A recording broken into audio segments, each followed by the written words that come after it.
Doctora, continuando con la programación de esta jornada, es momento de recibir la tercera conferencia de este ciclo titulada Evidencia y dictamen pericial, exigencias y retos que garantizan el debido proceso. Esta será impartida por el doctor Carlos Villarroel. Pero antes de recibir al doctor Carlos, es momento de recordar un poco de su trayectoria, pues es doctor en Ciencias Penales y Criminalísticas, postdoctor en Criminalística, postdoctor en Investigación Penal, especialista en Derecho Penal de la Universidad de Salamanca, España, especialista en Ciencias Penales y Criminológicas, máster en Criminalística, máster en Derecho Penal y Criminología, máster en Derecho Procesal Penal, director ejecutivo de Multijurídica Compañía Anónima, miembro fundador del Centro de Investigación Sociocultural de la Criminalidad, fundador del Programa de Actualización Profesional en Investigación Penal y Ciencias Forenses, conferencista nacional e internacional en eventos académicos. Toma la palabra el doctor Carlos Villarroel. Un aplauso para él.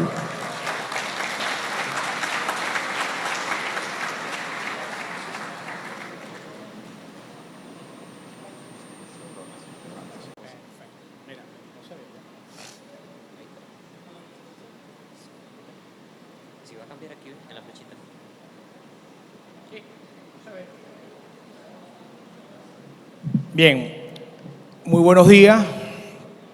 En nombre de la organización que dignamente represento, Grupo Multijurídica, expreso gratitud a las autoridades de la Universidad Gran Mariscal de Ayacucho por considerar mi nombre en estos espacios académicos importantísimos para la formación, no solo académica, sino también profesional.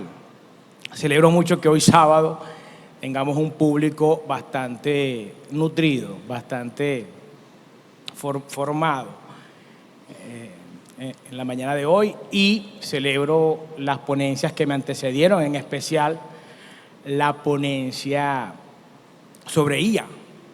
Y de verdad que no solo percibí puntos importantes sobre los errores que tiene la IA, y para muestra un botón, cómo quedaron esos flyers, porque lógicamente yo no soy la persona que aparece en ese flyer. Hubo un error allí de la IA. No sé si los demás compañeros de ponencia tienen la misma queja, ¿no? Pero igual agradezco la intención que haya tenido el encargado de diseño de esos flyers. Bien, Grupo Multijurídica, desde su formación, de la cual pertenece mi distinguido hermano mayor Giovanni Rionero como facilitador de Academia Multijurídica, ha tenido líneas de investigación concretas sobre la formación profesional, con la intención de que esa línea de investigación genere competencias necesarias para el buen litigio penal. Es decir, que aquí y ahora, en especial, principalmente para los estudiantes, pero en especial para los litigantes, se lleven una forma de litigio penal que pueda reclamar, que le sea útil. En ese sentido, una de las mayores preocupaciones de mi directora académica es tratar de determinar cuáles son las falencias que se están viviendo en las audiencias. Lógicamente, estamos circunscribiendo el tema neurálgico de esta ponencia en la materia penal, en el proceso penal, con disquisiciones, lógicamente, y con mucho respeto, sobre otras materias. Pero esta preocupación ha generado un vértice que nos permite deducir qué está ocurriendo en las audiencias, en cualquiera sea su realización. En algún momento, y estoy seguro de los que están acá, dependiendo si hayan sido fiscales del Ministerio Público o jueces, han escuchado incluso las famosas audiencias administrativas que se le preguntaban a las partes antes de entrar a la audiencia qué se iba a decir para registrarlo en un documento, en un acta. Eso nos lleva a determinar qué se está discutiendo en esas audiencias. porque como dice un gran reconocido jurista, César Junque, fue corredactor de la Sala de Casación Penal, pudiéramos estar discutiendo en esas audiencias como hecho, objeto de investigación o del proceso, una falencia, una mentira.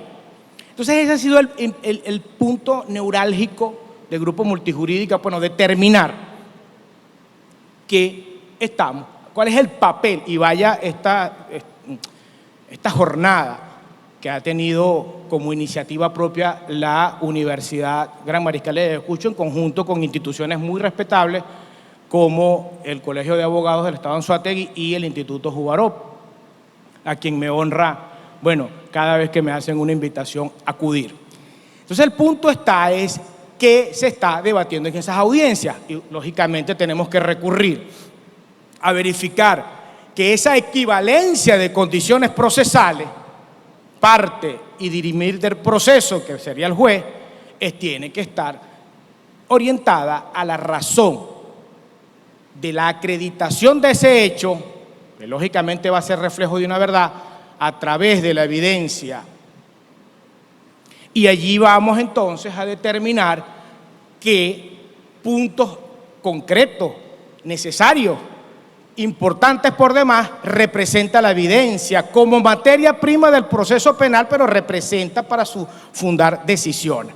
Entonces, bueno, dado esta necesidad que le estoy expresando en este momento, yo lamentablemente no estoy arcaico con la IA, apenas con el telefonito dentro a las redes sociales y me salgo. No tengo esa digamos, pericia tan importante como la que nos está dando nuestro primer ponente, que además considero que es una ponencia necesaria para determinar algunos tipos de falencias o de circunstancias que incluso han llevado a la redacción de sentencias equivocadas. Creo que fue una de las referencias que dio en Argentina, importantísimo por demás. Pero siguiendo entonces esta tramitación, este manejo idóneo de las evidencias específicamente físicas, porque por allá hay muchos que generan una ruta de comprensión sobre la evidencia digital.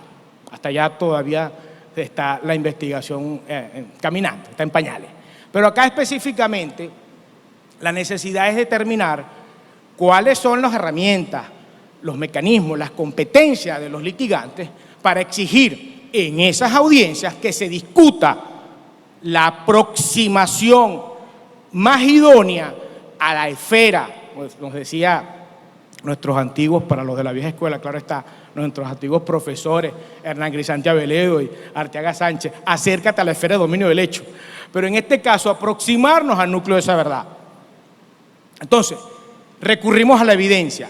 En términos concretos, creo que es acá, una evidencia, según cito de la lámina, en términos generales y recurriendo a la RAE, porque si recurrimos a la IA seguramente nos da muchas más definiciones, pero a la RAE nos dice que es aquella certeza clara y manifiesta de lo que no se puede dudar, no hay duda. Y vaya que acá sería importante en otra oportunidad, los dejo en el tintero, desarrollar todo lo que sería evidencia y cadena de custodia, que es el punto más importante acá para arribar después a otros temas relacionados. Partiendo de ese punto y yéndonos específicamente a esta ponencia que tiene que ver con proceso penal, tenemos que recurrir al MUSEF, aquel que por primera vez dio su entrada o su vigencia en el 2017. Me refiero al Manual Único de Cadena de Custodia y Evidencia Física, que determina o establece una definición concreta en su página 16 sobre evidencia. Cito desde la lámina: elemento material relacionado con un hecho, un presunto hecho punible, susceptible de procesamiento forense. Aquí ya vamos dándole, digamos, las descripciones y pinceladas a lo que deberíamos verificar o tener como referencia de un dictamen pericial, del cual se puede obtener información, acá sería válida y contrastada, para la reconstrucción histórica de un suceso. Si estamos hablando de una reconstrucción histórica de un suceso, ya nos están diciendo de plano, incluso el MUSEF, que no hay verdades absolutas y que tenemos que recurrir a las evidencias para formarnos criterios, que además ya hay un tema importante entre la división de principio y criterio, con esta división que debe ser concreta para no establecer verdades absolutas, pues un criterio es un razonamiento lógico-deductivo. Pero en este punto, y partiendo de estas definiciones, es lo que pretende este expositor, que ustedes generen una competencia concreta de reclamo, quizá, y estoy seguro que va a ser así, queden, digamos, confundidos en la audiencia. Es probable, pero reclámenlo. Y como para quienes seguimos siendo arcaicos, lamentablemente todo se registra en un documento, en un acta, bueno, que quede registrado y que sería un tribunal superior jerárquico, en este caso la Corte, que decida al final. Partiendo de este punto, quisiera entrar en aras del tiempo, reducir, pero quisiera entrar un poco para definir o entender de manera más completa, integral, la composición de la evidencia, aquellos principios básicos de la evidencia, identidad, integridad y autenticidad, pero además los criterios con que deben deducirse, que es relevancia, coherencia, idoneidad y mismidad. Pero en aras del tiempo vamos entonces ahora a preguntarnos qué es un dictamen pericial. ¿Y por qué la pregunta tan básica y sencilla, pero además necesaria? Porque pareciera que un dictamen pericial que se practique o se realice incluso antes de que tan siquiera el fiscal del Ministerio Público tenga conocimiento, que ya vamos a ver por qué está malo de esa manera, pareciera que desde ese momento incluso se tuviese una referencia directa como prueba. Y eso, desde mi particular opinión, que lógicamente es particular, ahí hay cacofonía, desde mi opinión, es un error grave, pero es un error también de los abogados litigantes que aceptan esta impresión de la verdad, este reflejo de la verdad, tan siquiera porque se obtuvo un dictamen pericial. Entonces citamos desde la lámina que se entiende por dictamen pericial. Es la opinión calificada. Si ya partimos de una opinión, no es una decisión, es una opinión de un experto plasmada en un informe técnico sobre una evidencia sometida a peritación o análisis forense. Su propósito es aportar conocimiento especializado que faciliten la comprensión. Y si este punto es así, ¿por qué tan siquiera a quien debe facilitársele la comprensión, que finalmente es al decisor, por qué tan siquiera referimos ese dictamen pericial como algo determinante? ¿Por qué se le tiene, ojo, no sé si acá, quizás aquí no, pero en otros estados sí, por qué se le tiene tanto pavor o tanto respeto, tanto rigor al dictamen pericial como definitivo?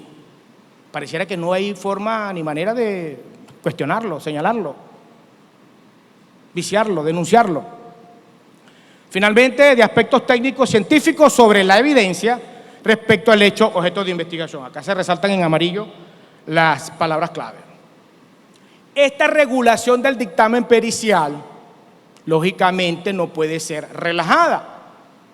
Tiene un aspecto formal y un aspecto material. Ya vamos a ver más adelante cómo se verifica eso. Pero esta regulación del dictamen pericial la van a encontrar en el artículo 225, que exige para su realización de manera rigurosa o clara y precisa, exige que se realice en 6 campos. Y no quiero citar o preguntar acá quienes han tenido experiencias en el análisis o en la revisión de un dictamen pericial, pero sí pudiera, digamos, tener una opinión concreta de quién ha tenido la oportunidad, digamos, en una causa de verificar o leer un dictamen pericial. Y básicamente, me corrigen si me equivoco, van a encontrar 3 campos: descripción, motivación y conclusión, por lo general. Si me equivoco, me corrigen. Ni hablar de los famosos dictámenes periciales en el campo de la psicología forense. Pero lo importante acá es que si hay una exigencia normativa en el artículo 225 que exige 6 campos, es que quien vaya a realizar la experticia, experto, perito, vamos a ver una diferencia sobre eso, no puede relajar la exigencia normativa, que es un aspecto material. ¿Por qué? Cito desde la lámina. El dictamen pericial debe contener de manera clara y precisa. ¿Y qué es la claridad? Tenemos una referencia abajo. Transparencia, pero además, ¿qué es la precisión? Rigurosa exactitud. Y pareciera mentira. Acá damos por sentado de que tan solo viene de una institución encargada del servicio de investigación penal para darle entrada y aceptarla, sin leerla ni cuestionarla. Y ese es el punto importante que acá, con esta disertación, queremos que usted se lleve. Exija que desde el punto de vista formal, el dictamen pericial cumpla con los requisitos concurrentes exigidos por el legislador, que no es otra cosa que el motivo por el cual se practica, la descripción de las personas o cosas, el estado o modo en que se halla, pero importantísimo este cuarto punto, la relación detallada de los exámenes practicados. Por lo general confunde el cuarto y el quinto para sacar una conclusión en el sexto. Nunca, o por lo menos el análisis que ha realizado esta investigación de las experticias o de los dictámenes periciales que se han sometido a escrutinio, no se han establecido cuáles son los exámenes que se practicaron. Ejemplo, en una dactiloscopia, en un análisis documentológico, que creo que es maniobra de autoría del ejecutante, creo que se llama así. Pero además de esos exámenes practicados, ¿cuál fue el resultado de esos exámenes y posteriormente qué concluyó o qué opinó el experto? Y ese es el punto importante, sin hablar de aquellas experticias que tienen un resultado químico, en la cual necesita de otras metodologías importantes para que se plasme allí, porque finalmente, y lo vamos a ver más adelante, el dictamen pericial es un método científico. No puede tener falencia. Ni hablar de que el experto, por su gran capacidad intelectual, que muchos de ellos respiran bajo el agua, tienen la sencillez de practicar cualquier dictamen pericial o analizar desde el punto de vista de análisis forense, realizar cualquier dictamen pericial, o sea, el todero. Entonces, en este punto es importante que nos llevemos esta expresión. El artículo 225 exige claridad y precisión y no puede ser relajado, en especial por los operadores de justicia. Vamos a encontrar entonces que la evidencia tiene una trazabilidad en el dictamen pericial, que muchas veces también pasa desapercibido. Entendemos que se reseccionó la evidencia, que el superior jerárquico del experto, lo designó, que se hizo el proceso de peritación, pero al final se remitió. Pero no funciona así, no se despacha así, porque entonces ahora, con la entrada en vigencia, pudiera decirse de novel o novelísimo, compendio de actuaciones para la investigación penal en Venezuela, compendio de protocolos de actuaciones para la investigación penal en Venezuela, específicamente el protocolo 1, que es el documento anexo al Manual Único de Cadena de Custodia de Evidencia Física, con vigencia desde el 6 de diciembre del 2022, nos exige parámetros específicos para la recepción de la evidencia. Aquella PRCC que se debe llenar específicamente para establecer la responsabilidad en la trazabilidad de la evidencia, la procedencia, más que todo para acreditar la mismidad de la evidencia. Luego, esa designación no puede ser relajada, porque conforme al tipo de evidencia, el experto o perito debe estar calificado, debe ser competente. Y acá pareciera que no importa. Practique usted ese reconocimiento técnico y avalúo prudencial o real, o haga usted cualquier otra cosa. No voy a hacer, por ganas del tiempo, determinar experticias de mecánica y diseño, de solución de continuidad. Imaginemos una experticia en la cual usted tiene que estar preparado, tal cual la ciencia de la medicina exige que el galeno deba estar a la altura de las exigencias frente a la patología del paciente. También el experto tiene que estar a la altura de las exigencias frente a la evidencia que debe practicar. Entonces acá estos procedimientos se deben exigir, y ya vamos a ver cómo más adelante, en la incorporación procesal de esa evidencia, podemos cuestionarla, que no había capacidad del perito experto para practicar esa evidencia, porque lo exige la misma norma. Estos puntos importantes, bueno, abajo tienen una descripción, una leyenda. Yo igual voy a hacer llegar, bueno, ya hice llegar las láminas para que puedan ustedes tener, digamos, acceso a ellas. Tienen la leyenda de dónde van a ubicar la exigencia de ese manual único de cadena de custodia de evidencia física o del protocolo anexo, el primer protocolo anexo al compendio, para que puedan, bueno, hacer referencia a eso. Luego tenemos el cierre de la evidencia. Muchas veces, ojo, aquí sí el porcentaje baja, entre un 67 y 69% fue lo que se determinó en la investigación, baja considerablemente, porque sí, en algunos laboratorios, por así decirlo, o algunos cuerpos de seguridad o de servicios de la investigación penal, como el Cuerpo de Investigaciones Científicas Penales y Criminalísticas, bueno, desde algún tiempo ya está determinando qué ocurrió con esa evidencia, porque pareciera que después que se le hace el dictamen pericial a la evidencia, se le hace ese análisis forense, no sabemos qué pasa con la evidencia. ¿Dónde está? Si está en resguardo policial, si está en resguardo judicial, no se sabe. Pero no es necesidad nosotros averiguar o indagar dónde está la evidencia, que sí debería para aquel abogado que es diligente. Debe el experto señalarlo porque es una exigencia normativa. Cierra la evidencia conforme a las 4 fases o las 4 fases del sistema de cadena de custodia: fase inicial, fase de laboratorio, fase de disposición judicial y fase de disposición final. Que por cierto, en esa fase de disposición final van a tener el resguardo, que se divide en resguardo policial en un primer momento, pero después en un resguardo judicial, que por lo menos en mi cortísima experiencia en el litigio, todavía no he podido tener acceso a un resguardo judicial de evidencia. Ojo, que normativamente el artículo 187 exige que presentada la acusación, ya pasará las evidencias de resguardo policial a resguardo policial y que debe tener un recinto en cada circuito judicial penal, que además creo que se encargó el TCJ de que se hiciera eso, y desde el 2012, bueno, ha quedado inmutable esa exigencia.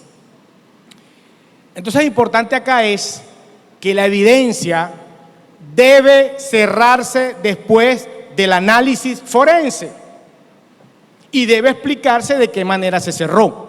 Si se entregó la evidencia, en el caso de, bueno, ahí tienen imágenes alusivas, en el caso de una entrega respecto a su propietario, de la devolución si hay dependencias que son distintas, dependencias policiales, se trata de una policía estatal o municipal que, bueno, que acudió a un servicio de investigación penal especializado y necesitaba, bueno, determinar ciertas cosas allí, debe devolverse.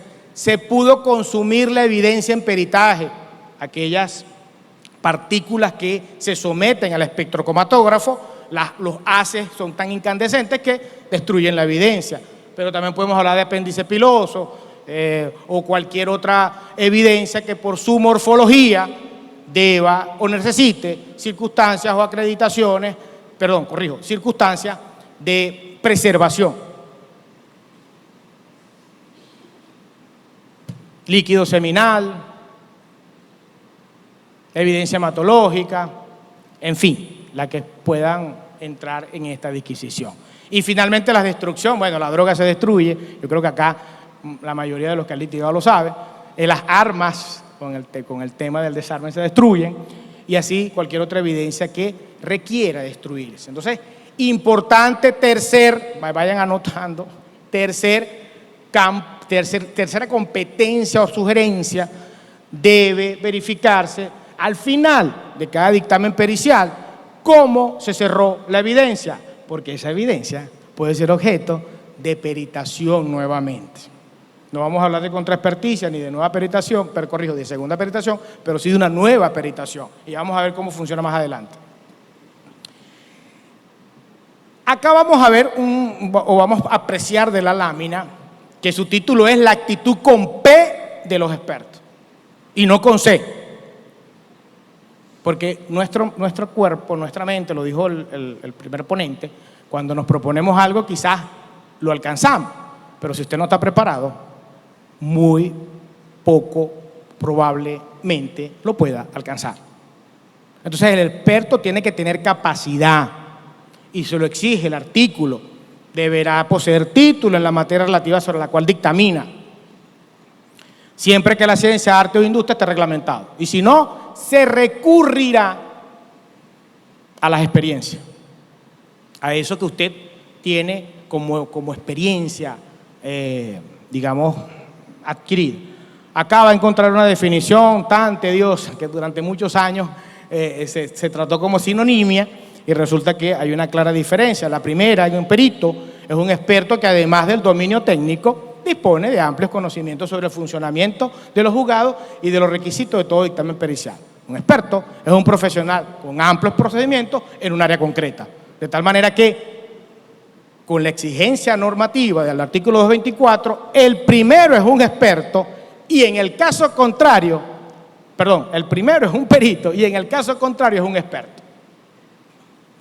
Bueno, acá hay una pregunta retórica: ¿qué ocurre respecto a los traductores e intérpretes? También necesitan los mismos requisitos y que te va a estar acreditado que domina, en el caso específico del idioma, domina ese idioma acreditado, bueno, por las instituciones capacitadas para eso. ¿Qué ocurre entonces si ese dictamen pericial no cumple los requisitos concurrentes en el artículo 225? Bueno, vamos a encontrar en el artículo 226 tres supuestos específicos, pero el segundo nos lleva a la insuficiencia. Y si el artículo 225 nos está exigiendo 6 campos específicos, sencillitos de revisar, porque lo debe contener el dictamen pericial, entonces que ese dictamen pericial, si resulta que usted contó 4 campos, bueno, ya el dictamen pericial de manera muy sencilla es insuficiente y debe atacarse así, por insuficiencia. También puede generar duda o contradicción. Bueno, acá siempre ha habido un tema, una disquisición sobre si puede solo el Ministerio Público solicitarlo. Pues no, la respuesta es que de oficio o a petición de parte, porque los supuestos están arriba y se dividen con coma. Entonces pareciera que es que solo el Ministerio Público puede solicitarlo y no es la razón, la respuesta correcta. Y bueno, en este caso se verificará, conforme a la opinión calificada, si deben ser ampliados o se pueden repetir. Acá va entonces la respuesta sobre la importancia de cerrar las evidencias para ubicarlas.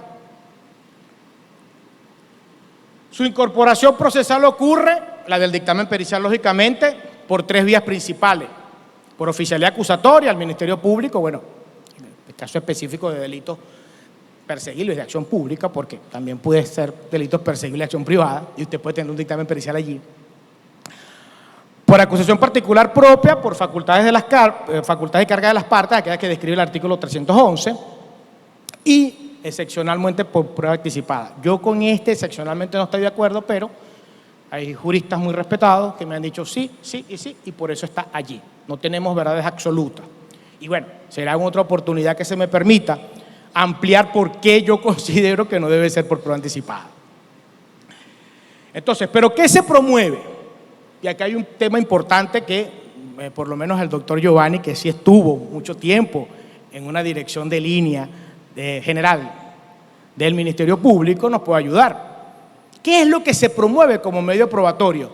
Porque en el caso particular, pero estoy seguro que muchos pueden coincidir con esa opinión, acá se promueve en un libelo acusatorio como documental el dictamen pericial, pero también como testimonial la declaración del experto.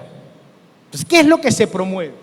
Y eso es una gran pregunta, porque sí, ese medio probatorio, una vez incorporado, es comúnmente llamado prueba complementaria, prueba de complementos. Ya vamos a ver una jurisprudencia importante allí con eso. La respuesta es que lo que se promueve, bueno, acá es, vamos a explicar este punto, para poder entender qué es lo que se promueve y no dar una respuesta inmediata, hay que pasearnos o verificar la transición procesal del elemento probatorio. No es lo mismo fuente de prueba, medio de prueba y órgano de prueba. Y pareciera que se confunden, por lo menos eso es el resultado que hemos tenido en estas investigaciones. Pareciera que se confunde y se hace una referencia directa y dele así que no hay problema. Y lógicamente tenemos una distorsión de la forma y manera que exige la norma. La fuente de prueba, la persona o objeto en el dictamen pericial, de allí va a emanar el análisis forense. El vehículo procesal, que es el medio de prueba, sería el dictamen pericial, lo que recoge la opinión calificada, y finalmente el órgano de prueba, y vaya que no estoy hablando de prueba, es la declaración del experto. Con este punto se acaba con el mito y el desuso de que en fase de investigación o preparatoria existen pruebas, a excepción de la prueba anticipada, que también tiene su falencia, porque tampoco es prueba hasta que no sea admitida. Lo dice Santiago Vaquerizo, al final tienen una leyenda importantísima por demás. Solo podemos hablar de prueba cuando ésta haya sido en un primer momento admitida, pero además cuando haya sido evacuada y tenga una incidencia directa con el hecho para que el juez pueda decir, efectivamente acá hay una relación directa o indirecta que me acredita una aproximación al núcleo del hecho. Acá tienen una leyenda, bueno, lo que dice Santiago Vaquerizo es importante, yo creo que lo vamos a leer sobre lo que dice: no se puede hacer referencia directa a las pruebas si estas tan siquiera no han sido admitidas, tal como lo expresa el jurista Zabala Vaquerizo, 2010, importante tratadista. Vicios que afectan la promoción, entonces aquí sí verificamos que la importancia de la designación del experto en su momento incide en la incorporación procesal del dictamen pericial.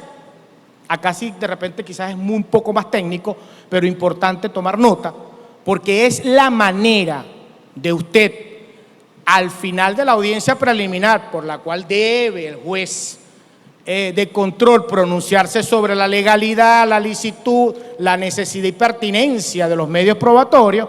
Bueno, usted le va a decir, acá no es una pangea ciudadano juez, conforme a la promoción que está haciendo el Ministerio Público, porque en el caso específico los dictámenes periciales tiene tanto la licitud, la legalidad, la pertinencia y la necesidad, formas de promoción o de argumentación distintas a la de una evidencia, porque el dictamen pericial no es una evidencia. Las evidencias están relacionadas directamente con la referencia que emana información del hecho. El dictamen pericial es una opinión calificada del experto sobre la evidencia. Siendo así, la legalidad es la obtención de la evidencia e inobservancia de procedimientos en su cadena de custodia.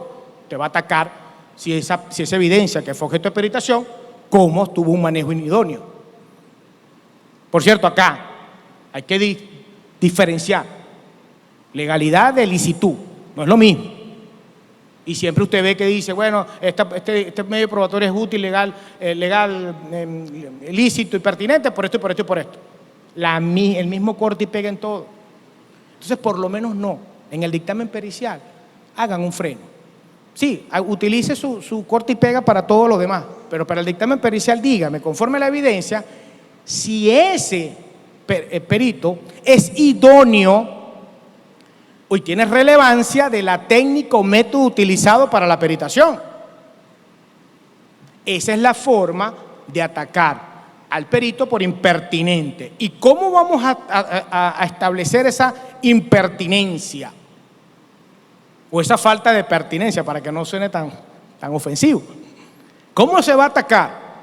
Precisamente con lo que debió acreditar el perito y sus competencias o capacidades frente al análisis forense que hizo. Me parece sumamente delicado que estemos hablando, ejemplo, de un análisis forense en evidencias hematológicas y el perito no tenga ni siquiera o tan siquiera el conocimiento como bioanalista, o cualquier otra más que se le ocurra a ustedes.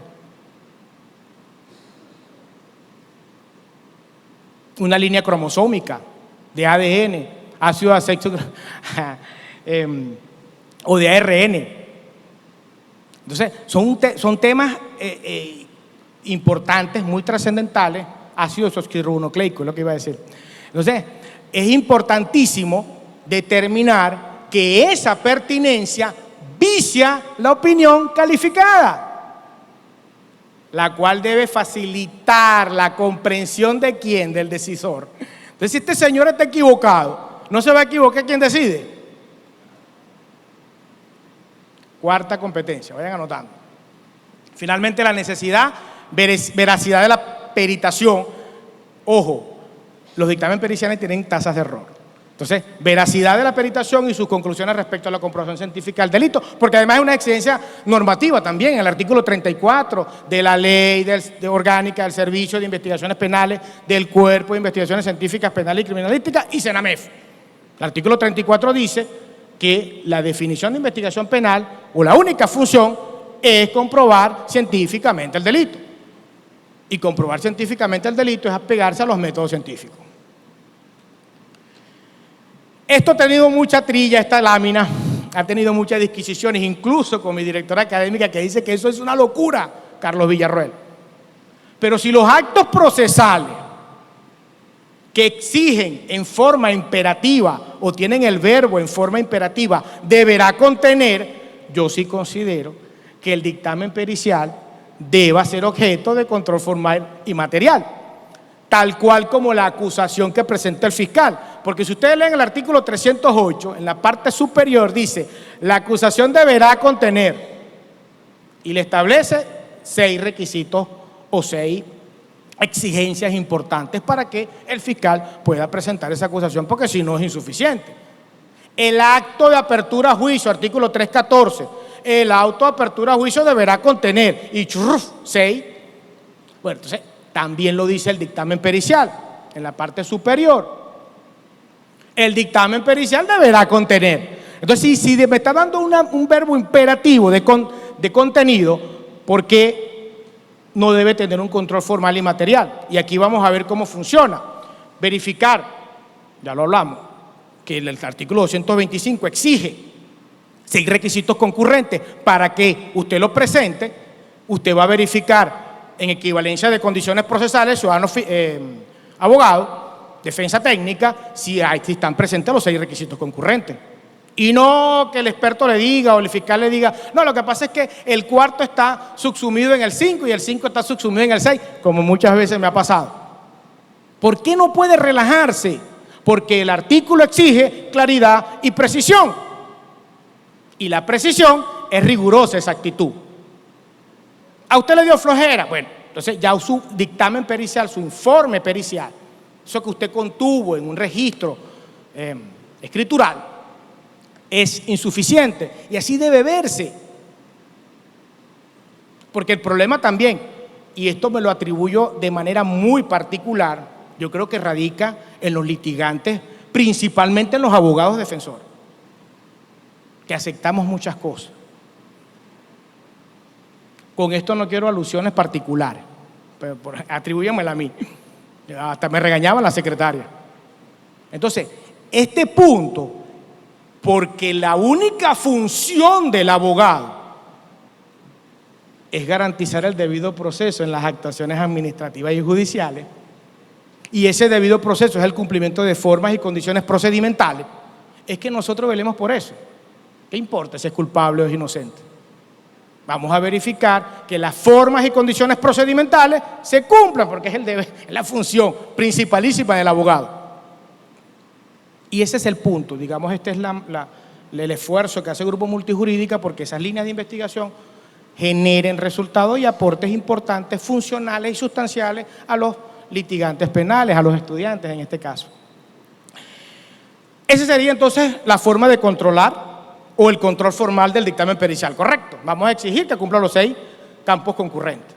Pero además, ¿cuál sería materialmente la forma de control de ese dictamen pericial? Que no va a ser admitido como medio probatorio.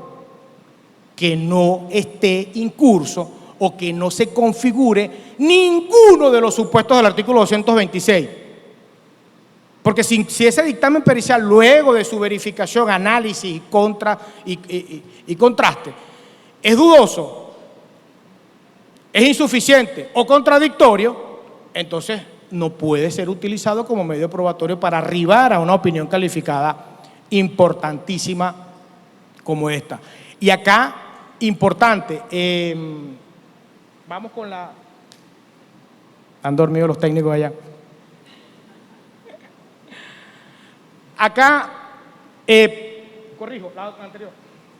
Acá, una de las herramientas más importantes que hemos tenido, creo que, corríjame, señor doctor Giovanni, si me equivoco con la fecha, pero desde el 2019 hemos tenido un aporte sustancial importantísimo para la ubicación. Con esto yo no creo que le gane a la IA, pero sí da esa profunda satisfacción que nos esté pasando algo, inmediatamente entremos en la cuenta del doctor Giovanni René y podamos verificar qué criterio se nos ajusta más a nuestras prerrogativas. De tal manera que, a mi modo de ver, y estoy seguro que muchos de ustedes aquí comparten esa misma opinión, ha sido una herramienta fundamental, necesaria para el buen litigio penal, el aporte que nos ha dado el doctor Giovanni Rionero. Acá establece que el dictamen pericial, aquí hubo un tema, para no darle mucha lectura a esto, además que su configuración, estructura, identidad gráfica y diseño es muy bonita, muy hermosa, muy llamativa. Acá se generó una controversia en dos dictámenes periciales. Entonces el juez de control desestimó uno y admitió uno. Primero, él no era competente para darle valor a la opinión calificada sin que el experto haya sido declarado. Entonces no puedes agarrar una y soltar la otra a menos que haya sido insuficiente, pero ese no era el caso. ¿Qué debió hacer y qué dice la Sala Constitucional? Lo que estableció la Sala Constitucional: admite las dos y llévate los dos expertos a que declaren, y usted al final, conforme a los parámetros específicos de apreciación de la prueba, por el artículo 22, que ya lo vamos a ver, usted decidirá cuál lo convenció. Pero no moches o no vicies la actividad probatoria de esa manera, no la cuartes. Ya podemos quitarla. Esto fue una publicidad, Giovanni, para, tú sabes. Afuera están los maximarios, aprovecho. Ya puedes quitarla. Ok. Entonces, para atacarla o para cuestionar ese dictamen pericial, porque materialmente tiene un vicio, vamos a encontrar abajo que la duda debería ser el dictamen pericial claro e inteligible, y si no lo es, entonces es dudoso. Si tiene insuficiente exhaustividad y exactitud, los 6 campos del artículo 225, y la contradicción, coherencia y legalidad. Perdón, si es contradictorio, que el dictamen pericial sea coherente y lógico. Hay dictamen pericial que sí, cumplen todos los parámetros, empiezan con una con una descripción, con una motivación, pero entonces las conclusiones son, por así decirlo, antagónicas. Eso es contradicción. Entonces, bueno, acá, quinto competencia para que exijan llegado el momento, que pueden atacarlo en distintas fases, pero llegado el momento, bueno, tengan eso como una denuncia concreta respecto al dictamen pericial. Un tema trillado que ha generado la forma de valoración del dictamen pericial ha sido principalmente la sujeción al contradictorio. La sujeción al contradictorio es absolutamente de partes, y lo exige el artículo 337. Pero usted ve al profesor, ve. Usted ve al juez haciendo preguntas, que no es que no le están permitidas, porque las preguntas a que se refiere, doctor Giovanni me corrige que el artículo es el 443, respecto a que el juez puede preguntar, es solo para aclarar, no para generar nuevas circunstancias de interrogatorio. Entonces, acá esta sujeción al contradictorio es normativo y le dice los expertos y expertas responderán directamente a las preguntas que formulan las partes y el tribunal. Si resulta conveniente, el tribunal podrá disponer de los expertos y expertas en presencia de los actos. Esto es otra cosa. Para la segunda valoración, que es la apreciación de la prueba, nos exige el artículo que esta valoración debe estar sujeta a las reglas de la lógica, los conocimientos científicos y las máximas de experiencia. Cuidado, porque estas máximas de experiencias no son las máximas, no son mis máximas de experiencia. Ya hay un tema importantísimo. La Sala Constitucional está corrigiendo incluso una jurisprudencia, una sentencia, en la cual el magistrado ponente dijo sus máximas experiencias. No son sus máximas experiencias, porque nadie está en su cabeza. Las máximas experiencias son los métodos universalmente aceptados, que usted puede hacer referencia. Una máxima experiencia es, ejemplo, el sol sale por el Esequibo y se oculta. Entonces, ese tipo de circunstancias comúnmente conocido es lo que nos permite decir que se utilizó una máxima experiencia, no mis máximas experiencias. Y no sé acá, espero que en Anzoátegui no, pero en otros estados, usted ve cómo mis máximas experiencias están allí. Decidí conforme a mis máximas experiencias. Yo quisiera saber, bueno, ¿cómo fueron tus experiencias? Y más aún, en la capacidad que sí considero, digo y exijo que quien toma una decisión debe estar a la altura de las exigencias. Porque lo que se está decidiendo, por lo menos en materia penal, es la imposición de una pena que lleva a una condena, a una etiqueta social que en criminología tiene sus vértices, pero además que pudiera estar comprometiendo el segundo valor más preciado para el ser humano, que es la libertad. Entonces yo sí considero que debe estar a la altura de las exigencias, debe tener las capacidades, competencias necesarias para dirimir qué parte tiene la razón o no. Acá, finalmente la leyenda, la comparecencia y declaración del experto en juicio oral es un requisito inexcusable para que el dictamen pericial tenga valor probatorio. No puede ser sustituido por su lectura. Entonces, entendemos que, ya me voy, un momentico, 2 minutos, estoy cerrando. Entendemos que, vamos a darle rapidito entonces, entendemos que este dictamen pericial es una prueba compuesta. Porque lo que usted tiene en un principio, que es el registro escritural, es una opinión calificada. Ahora, muchos están en contra del experto sustituto. No sé si aquí alguien levanta la mano si ha estado en contra con el experto sustituto. Pues yo no estoy en contra del experto sustituto. Que venga y sustituya, porque él debe seguir. Es más, a mí me parece que la inclusión del experto sustituto es necesaria para cuestionar el dictamen pericial, porque ese sustituto va a explicar el método científico que debió aplicar como experto en esa área. Él no le va a dar validez a lo que dice el dictamen pericial simplemente por la lectura. Usted le va a exigir, ¿usted lo hubiese hecho así? O le pregunta, ¿el método según a su arte, conocimiento o profesión era ese el que tenía que tomar? Y él le va a decir que no.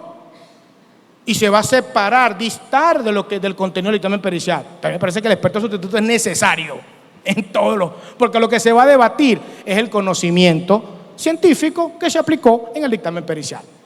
Bueno, acá tienen la jurisprudencia, acá tienen otra más. Ahora sí, técnico que está dormido. Acá tienen otra más. Las experticias son, esta no, otra. La otra, la segunda.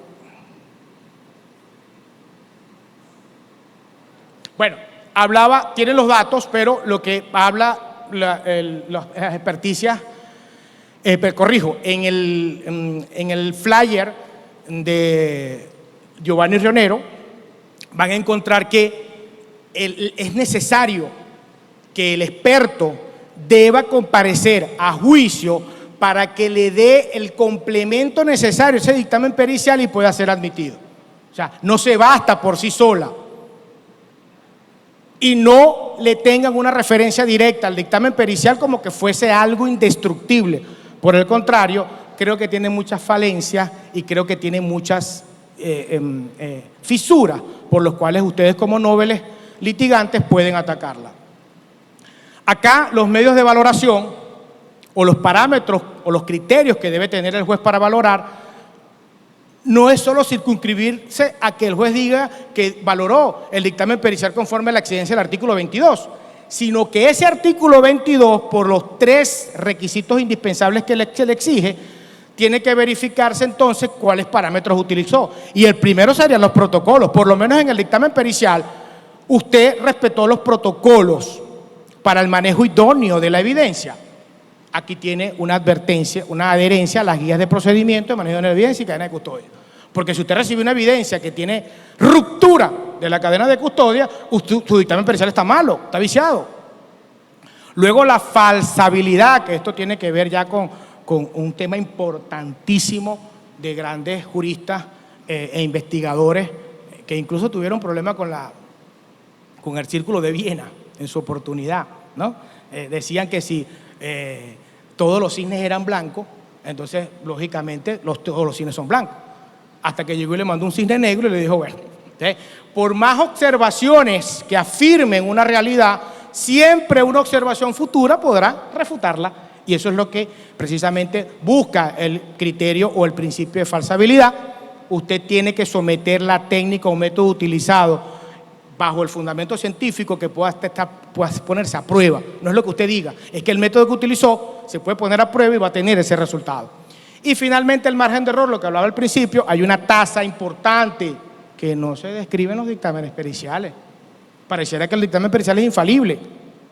Y ustedes no ven que incluso las pruebas estas de ADN tienen un porcentaje, no, 99%, 92% de certeza.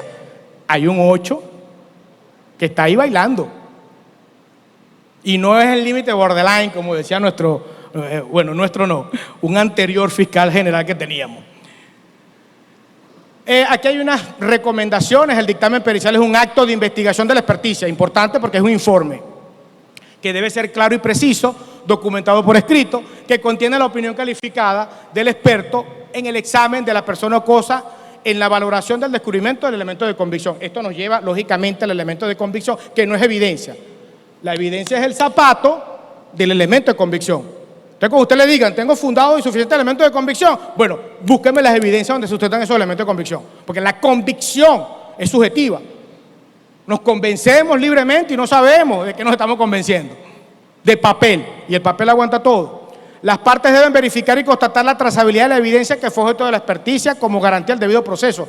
Vea cómo se trasladó esa evidencia, o sea, cómo tuvo una trazabilidad coherente conforme a las exigencias procesales. 3, las partes deben exigir al tribunal competente el control formal y material. Esto sí es del ponente. A lo mejor lo llaman loco por esto, pero síganlo haciendo. Yo coincido en mi investigación que sí se debe exigir un control formal y material de ese dictamen pericial para que sea tan siquiera admitido como medio probatorio. 4, el medio de prueba de demostración para llevar al debate oral y público el elemento de prueba que dimana de la experticia inscrita en el dictamen pericial es la declaración del experto. No es el dictamen pericial, no es el informe. Entonces ya dejemos de ver el dictamen pericial como un medio de prueba documental. No es un medio de prueba documental. El dictamen pericial no es un documento, bueno, aquí lo dice, ya lo dije. 6, el experto sustituto debe poseer idéntica experiencia. Por eso es que me gusta que vaya el experto sustituto. Porque quien está preparado sabe qué preguntas le va a hacer conforme a su competencia y pericia. En el área de conocimiento de aquel que sustituye, para que pueda responder sobre la metodología aplicada al dictamen pericial, conforme al principio de la regla de la ciencia que conoce, arte u oficio. 7, la valoración del dictamen pericial tiene parámetros específicos, ya lo vimos, protocolos, falsabilidad y tasa de error.